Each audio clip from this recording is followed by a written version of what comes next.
And welcome to Your Finance TV. We're here with Jeffrey Hughes, founder at Alpha Insights. So, November's behind us, and what a November it was. And we're here with Jeff's monthly review and outlook for December, which is available on Substack at hugeinsights.substack.com. Jeff, welcome back. How are you? Hi, I'm well, Mehdi. Great to be here. Thanks for having me on the show today. So obviously you've got your deep dive monthly piece that you've just published, and we're going to go through some of the salient points today. But before we do, I just want to remind our viewers: make sure you like and subscribe to Your Finance TV to stay on top of all of our content. So without further ado, Jeff, let's dive in top down. We wrote so much over the course of the last week and weekend. I'm not even sure where to begin. Some of our viewers will know that we publish a monthly newsletter called Huge Insights: The Big Picture, and it went a little long this month for some reason. I think we had like 40 charts, and Substack said it was a 31-minute read. That might be a new record for me. And the way I read, I'm a slow reader. It'll probably take me an hour to read through it, but the crux of it is that we really dig into a lot of I think esoteric and very interesting sort of aspects of the global economy, specifically with respect to the shadow banking system and how it is starting to kind of rear its ugly head, if you will, in terms of some of the problems that are emerging, specifically in the real estate sector in China and more recently in Germany, Austria, and Switzerland. One of the largest real estate magnates in Europe basically announced that their company was insolvent last Wednesday. And some people will know the company as the Signa Group out of Austria. So we detail things like that. But then we get into the Alpha Insights kind of dashboard view of the markets and the economy, and a few of the things that really stood out to us were the simple fact that the recession indicators are really beginning to pile up. It's really beginning to look as though 2024 is going to be a recession year. And it may actually be the case that we're in recession right now. We never know, obviously, until the NBER, does sort of a look back and determines what the date of the recession start was. And guess what? The recession always begins from the all-time high, right? It always begins from its peak, its crescendo of economic activity, and then it declines from there. And so we don't recognize ourselves as being in a recession until we're deep into it, because the most recent data points that we're seeing were the best data points that there were. And of course, that's what we saw when we saw third quarter GDP revised up at 5.2%. The problem is you talk to the average American out there, and they're not seeing 5.2% GDP growth. I mean, here's an example. My snowplow guy, and for those who don't know me, I live in Minnesota. We get a lot of snow, right? And so you got to have a snowplow guy, a guy with a big truck and a plow. Otherwise, you're stuck. You're not going anywhere, right? So we hire a guy, and of course they send out a contract, and you sign the contract, and it's November 1st to April 30th. People are probably shaking their heads. What? You still get snow in April? It's true. But the funny thing is they slipped a little clause in there. They usually charge us $45 a plow, but now they're going to charge us $45 even if it doesn't snow. And the month of November, I got a bill for $45. We didn't get any snow. They didn't plow, but I'm paying $45 anyway. So, these are the sorts of things that are affecting the average American out there. Contract changes. It's another form of inflation. It's like buying a box of cereal that's got half as much cereal in the same size box, and you're paying the same price. You don't know the price is going up, right? You just think you're paying the same price, but you're getting half as much. Here, I got nothing for the price I paid. So that's the extent to which inflation is, and it's not showing up in the numbers. So I think that's something that's happening out there. I could go on and on, Mehdi, but let's get on with some of the questions that you have.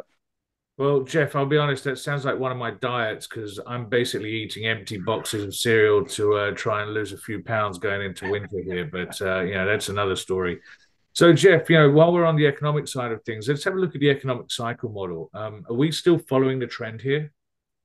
Well, yeah, this is a really long-term trend. And for those who are not familiar with this model, this is 110 years of quarterly data detrended. Okay, so we're really just looking at the momentum of the data itself. And what's the data series? It's the Dow Jones Transportation Average.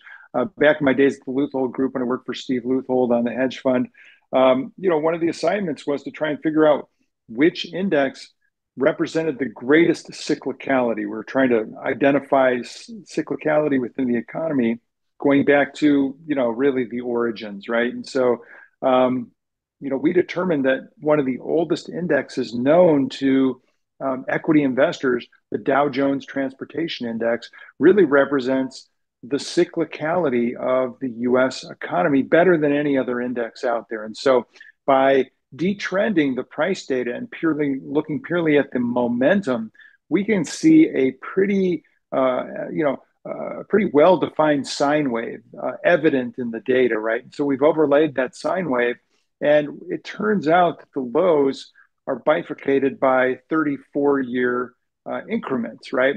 Well, 34 is a Fibonacci number. So that resonated with our group, immediately.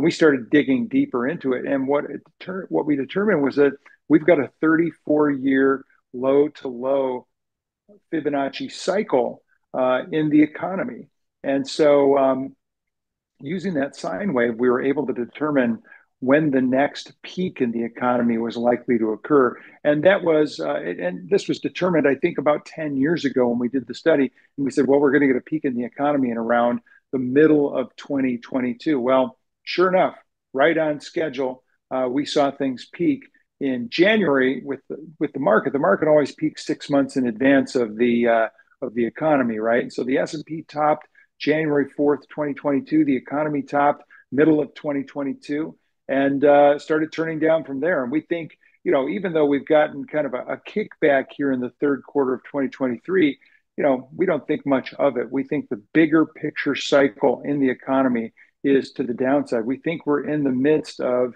really a 17-year decline in economic activity. And we're only about a year and a half, 2 years into it at this point. So at the end of the day, we got to ask ourselves, when's the next cycle low? Well, if it continues to schedule with the existing cycle that's in place, that probably won't occur until the late 2030s. We're thinking somewhere between 2035 and 2039. The exact date of the cycle low is probably going to be around 2039. But given the variances that we've had versus the exact levels going all the way back to the history of the data, we get a range of 35 to 39. So I think that we're going to be looking at a pretty tough slog over the next decade. And I don't think very many people are reflecting that in their investment positioning at this point.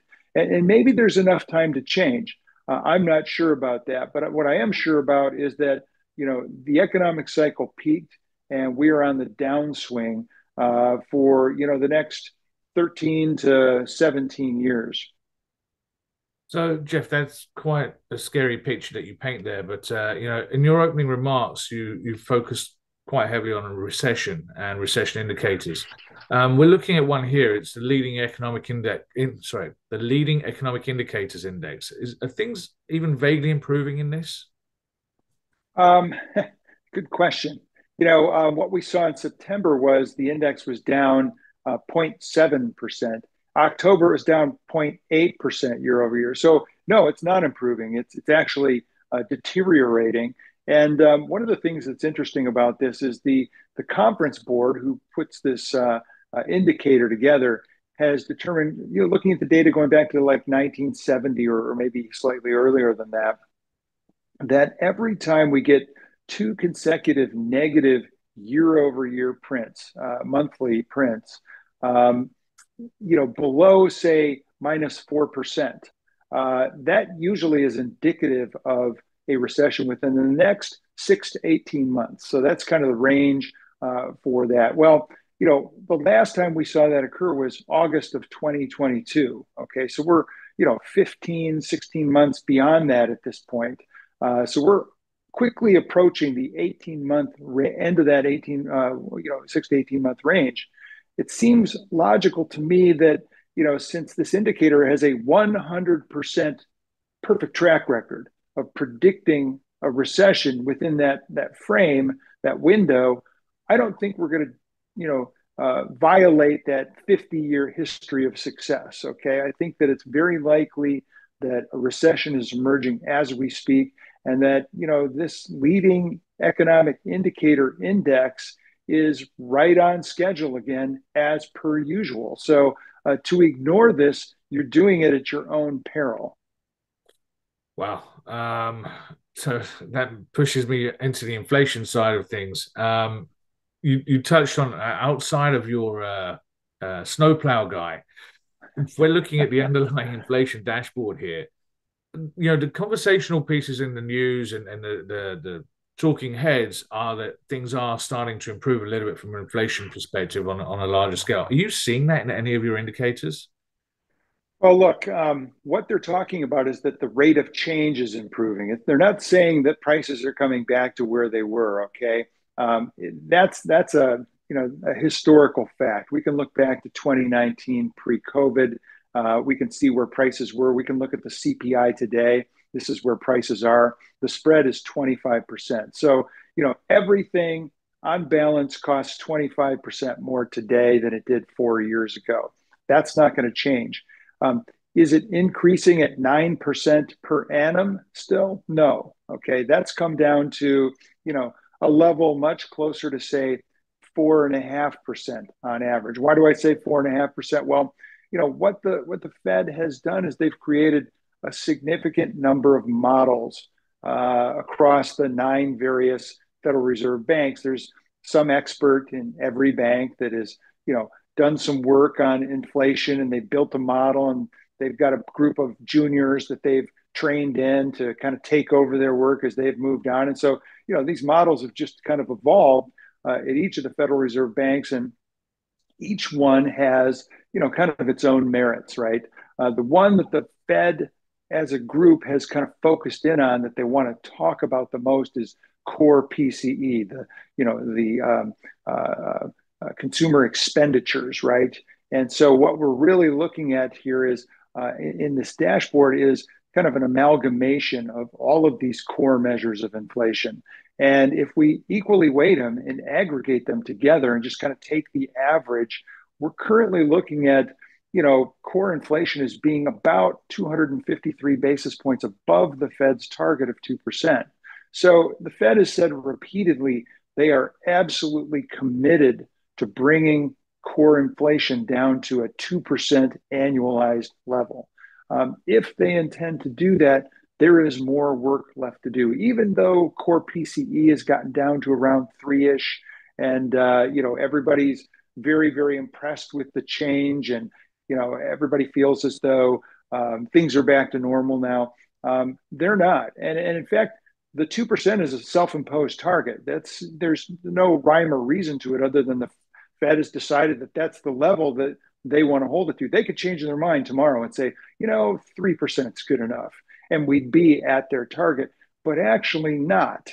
We're still 253 basis points above the 2% level. That would put us 153 above a 3% level. And so, if you want to move the goalpost, there's still work to do as well. And so, our view is that a lot of what's showing up in the inflationary numbers takes a while for it to kind of work through the system still.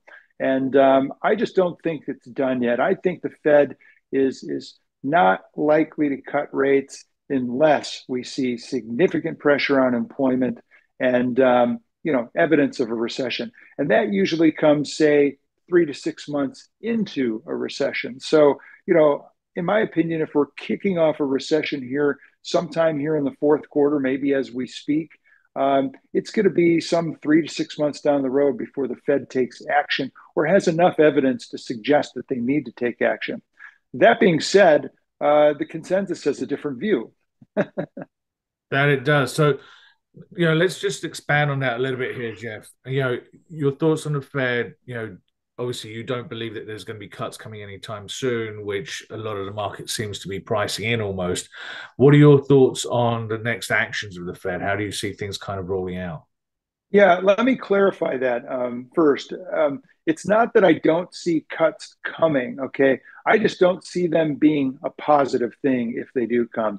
If and when the Fed does begin to cut policy and ease monetary policy, it's not going to be because we have a soft landing. It's going to be because we have a crisis, we have a recession, we have a big spike in unemployment, and they need to take action, okay?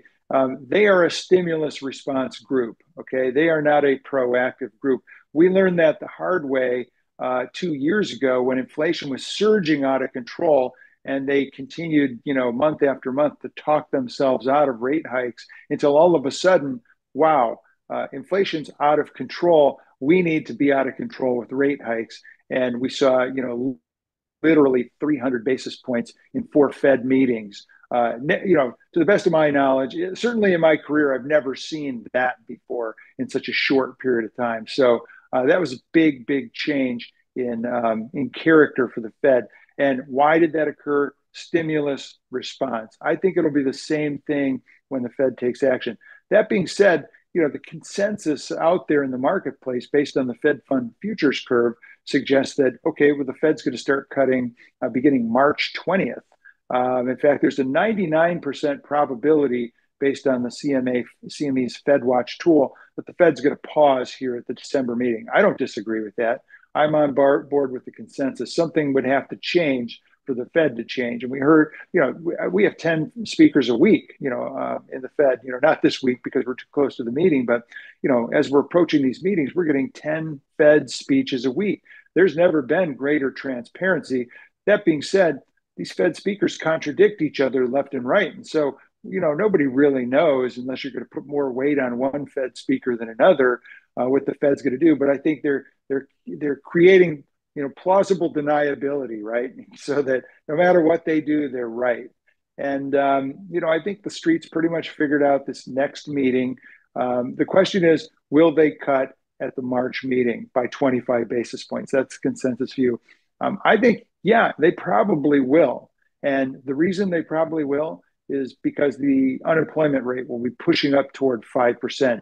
And that will be the panic button that they press.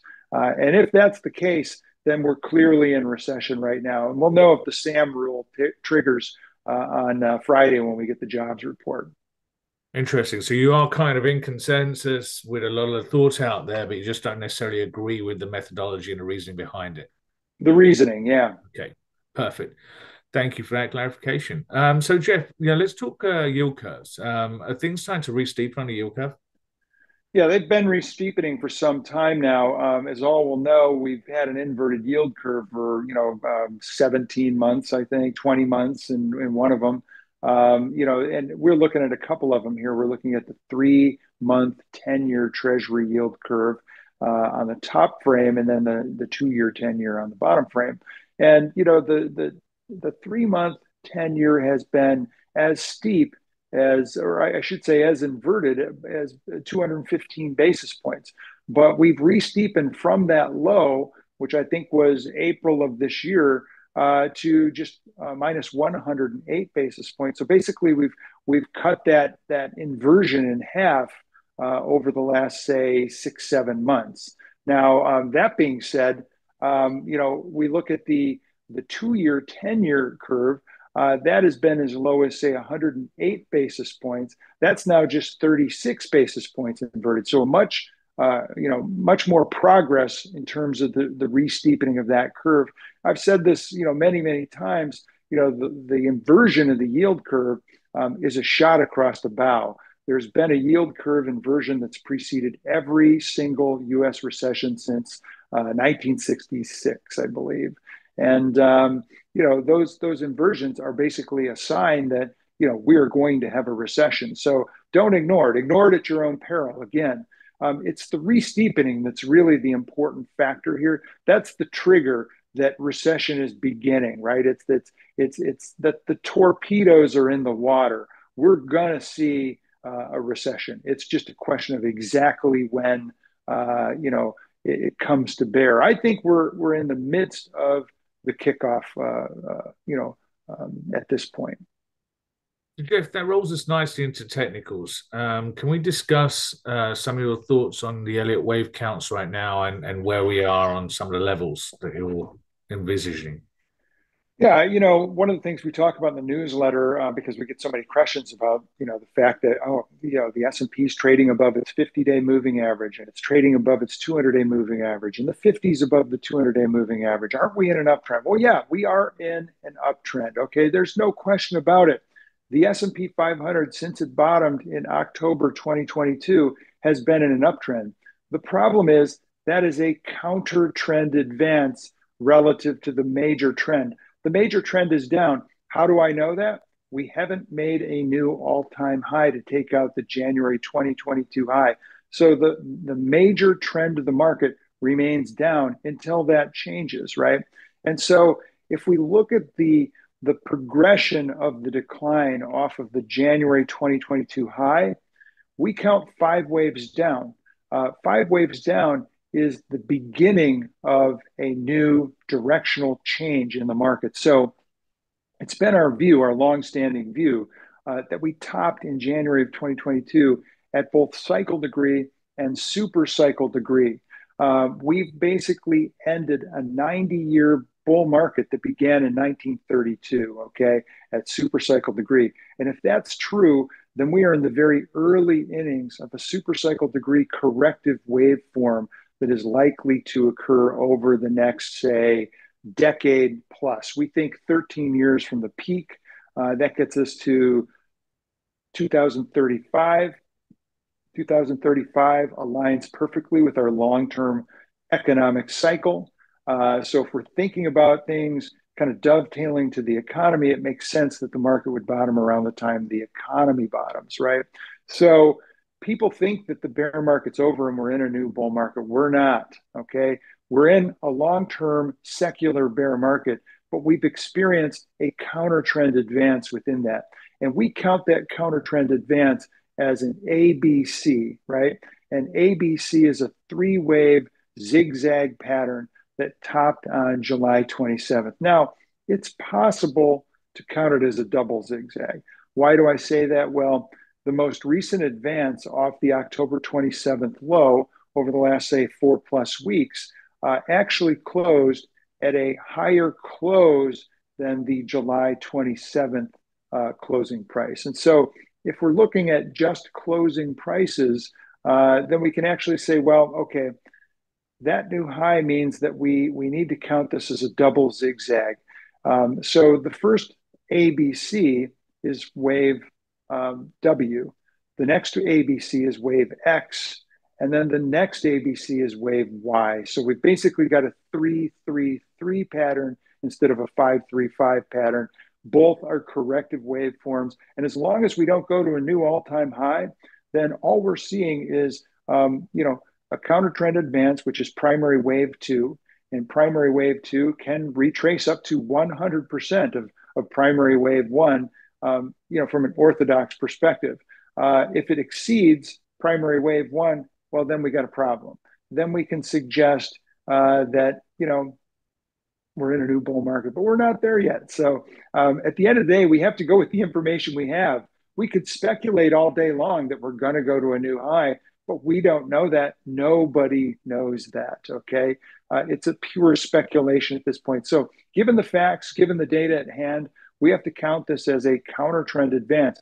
And if it is a counter trend advance, it's very, very long in the tooth and likely has topped, both on a closing price basis and an intraday basis. And if it has, then the next directional move of any import is to the downside. And that will be either intermediate wave 3 of primary wave 3 down, making it a third of a third wave decline, and will likely be very, very dynamic and powerful, or it's the beginning of primary wave 3 down, which might not be quite as powerful initially, but eventually will see a lot of momentum build to the downside. Before primary wave 3 ends, we will see S&P 2775, mark my words. I don't know exactly when that's going to happen. I don't know when this forecast is going to bear fruit for the bears, right? I don't know if you're going to short the market here, when you're going to realize your maximum profit. The arrows on the charts that you're looking at are just to kind of illustrate the direction we think the market's going. We're not saying that we're going to get a crash and that the bottom is going to be in April of next year, okay, like the arrows might suggest. That's not what we're trying to say here. We're saying the next directional move is sharply down to the downside. And so, we'll kind of leave it at that. Jeff, so that was the big picture. Can you zoom in a little bit for us and give us your thoughts on the short-term Elliott Wave analysis? Yeah, the one thing I would say is that the short-term count looks complete to us, okay? And we filled the gap at the August 1st gap down. That was S&P, I think, 45.77. So we went through that, filling that gap entirely. There are now 7 open chart gaps that we can find below the market between where we are right now and the March lows. And so I think if we're right about our count on the market, and I think we are, if we're right about a recession, and I think we are, then we're going to see all of those gaps filled in pretty short order. My suspicion is, and I'm just going to take a line from the legendary market forecaster James Dines. I may have mentioned this to you once before, but Dines kept this, meticulous set of rules to live by in the market. One of those rules has always impressed us. It's whatever happens in October, expect the opposite to happen in November. But whatever happens in November, expect the opposite to happen in December. So it would not surprise me to see the opposite of what we just witnessed in November occur in December. And Dines actually kept a scorecard on this rule, and it was right 84% of the time. So there's this pretty high probability we're going to see a down December. And if we do, I think it's going to carry over into the first quarter. And it would be indicative of that third of a third wave decline that I've been discussing.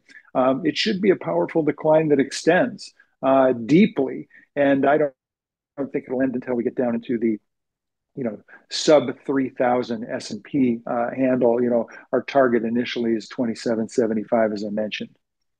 Wow, 84%. It's always hard to argue against those types of odds. So the market did, as you mentioned, have some surprising strength in November and such. Have your thoughts around the valuations changed at all, or are you still kind of in that same camp? Well, listen, the valuations are what they are. We use kind of pretty standard metrics, right? When the price of the S&P goes up significantly greater and the earnings don't. In fact, those who are following Wall Street analyst estimates, you'll see that fourth quarter has seen some of the biggest estimate cuts that we've seen in the last couple of years. So Wall Street analysts are actually very, very concerned about fourth quarter estimates. I think, on average, we've seen about a 4.1% cut across the board in, S&P 500 earnings estimates. And so from that perspective, we've got earnings declining, but prices going up. So what do we expect valuations to do? Valuations are higher significantly. In fact, if we look at Warren Buffett's favorite market indicator, that's market cap to GDP, we're at 166%. Now that's not an all-time high or anything, but it's a pretty significant premium because his buy level is to get a big margin of safety. You want to buy at 66% of fair value. You want to buy it at about a 1/3 discount to fair value. In order to make sure you've got a big margin of safety. Well, here you're paying, 100% above that at the market, right? So it's no wonder that Berkshire Hathaway is sitting on $157 billion record cash hoard right now because they can't find anything that's worth paying for in the stock market. If we just look at some more traditional measures, price to earnings, well, I like Robert Shiller's normalized earnings. He adjusts earnings for normal margins, normal tax rates, inflation, et cetera. And so, if we look at kind of normalized earnings for the S&P 500, it's trading at 31 times. Again, not an all-time record high, but in the top decile of historic price earnings ratios for the CAPE rate. If we look at the dividend yield of the S&P, we're at 1.5%. That's plumbing its all-time record lows. Price to book is 2.5 times. If we look back to the March 2000 internet bubble peak, price to sales was 2.1 times. So we're more expensive than we were at the internet bubble peak right now on a pure price to sales basis. I like that measure. There's no accounting gimmicks. It's pure, right? So, we've got fewer sales today relative to price than we did back at the internet bubble peak. Don't forget that. That's going to come in handy at some point in the not too distant future. Look at liquidation value, Tobin's Q, price to book. We got a price to book of 4.3 times. Again, not an all-time record high, okay, but a ridiculous premium to liquidation value. We're gonna pay 3.3 times more than liquidation value for assets today. That's insane. All right. Last thing I would say about the whole thing is all of these measures are the top decile of historic valuations. Okay. Back in my Leuthold Group days, we used to do a study regularly where we would basically take the S&P's year-end valuation and we would plug it into a histogram showing the deciles. And we would look at all the deciles of valuation, and we would measure forward 10-year returns from each decile at the end of every year. Well, turns out the worst returns that you got on a forward 10-year basis came when valuations were in the top decile. And on a 10-year average annual basis, the S&P returned 3.25% on average for the next 10 years. That's not a good setup right now, especially when you can buy a 10-year treasury that's yielding 100 basis points above that. That suggests that the S&P is overvalued by, say, roughly 25% right now. So, yeah, I think if we're heading into a recession, as we suspect we are, valuations are going to start to matter very, very soon. And it's clear from these valuation levels that the market does not agree with the notion of a recession at this point. It's not priced in. So, Jeff, this is obviously a big monthly piece. You dive into macro assets, global assets, different asset classes, fixed income, equities, everything. So, I just want to urge our viewers, make sure you check things out. And obviously some of the assets you do look at on the macro side, obviously gold, which has been on the news quite heavily, and your thoughts, around that. Maybe people, they need to check it out. The dollar, obviously, which has been on news headlines a lot as well. So, all of these topics are covered within your monthly piece. And obviously you have your top actionable trade ideas, longs and shorts, which are, so it's a great breakdown of how to position your portfolio. So before we wrap up, Jeff, can you just give us a bit of a big picture on the sector side of things, what your thoughts are on sectors going ahead? Yeah, before I do that, since you mentioned gold, I'm just going to tell you that's my top actionable trade idea. We think the breakout in November to a new all-time record monthly close is significant. And, you're always going to get some volatility when you get, that sort of a new high. And we got some yesterday. But I think that this is setting up for a big move in gold. Our expectation is to see the price of gold bullion move up to around $2,500. I don't have a time horizon on that. It could take some time. We're not looking for an instant move to 2,500 over the next 30 or 90 days. But in due course, I think we could see a 20% upside move or 25% upside move in the price of gold to around $2,500. And that would be where we would be placing our bets right now. Gold actually is a terrific inflation hedge, but it's also a terrific deflation hedge. And there's a book written by a guy named Jastrow, who I believe it's called The Golden Constant, who looks at 1,500 years of historic price data on gold bullion and demonstrates how gold performs in both inflationary and deflationary environments, and what an unbelievable hedge it is. So I think right now we're kind of teetering on one or the other, and I'm starting to lean toward deflation as being the bigger risk going forward, especially with recession overhanging. But I wouldn't rule out inflation just yet. There's just still enough evidence there to suggest that we may not quite be out of the woods, even if we do go into recession. In either case, I think gold is going to prove to be a terrific insurance policy against whatever is on the in our sights going forward. So I would stay there. With respect to your question, the sectors, that's an easy answer. Tech, okay, tech is the undisputed champion, okay, in 2023. It continues to be. We've seen fairly broad participation within tech.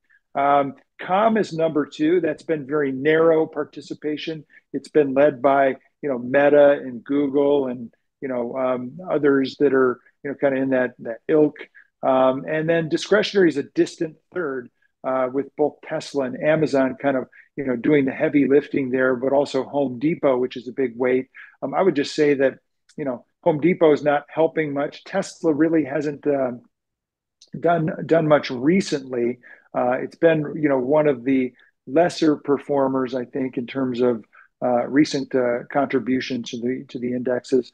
But Amazon has been, I think, the third best performer year to date, and that's a big heavyweight in discretionary. And so clearly that has been a driver. And I think if we look deeper into discretionary, and it's a pretty big group, it's pretty mixed. And so I am not particularly sanguine on the future prospects for discretionary, especially going into a recession. Tech, on the other hand, seems to be a place where maybe this entire AI bubble is got more merit than I've given it at this point. I'm not going to rule that out as a possibility. But what I would say is that I do think that it's overheated and overvalued. It is the highest valued sector right now, based on traditional valuation metrics. And those valuation metrics are at the high of its historic range. And so you're paying a pretty penny for that leadership.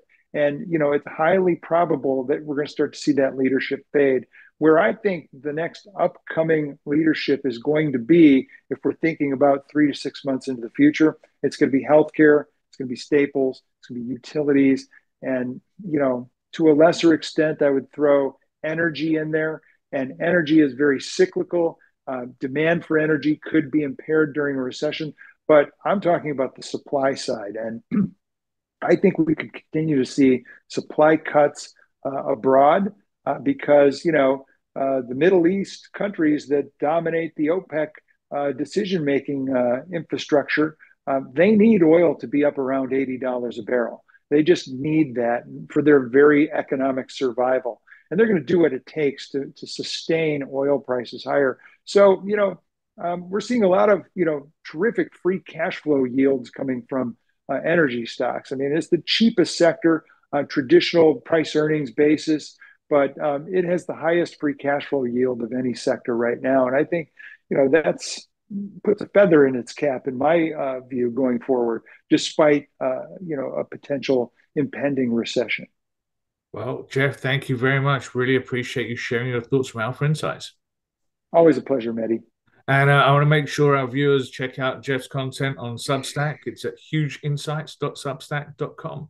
Well, thank you for watching, and until next time, good luck investing.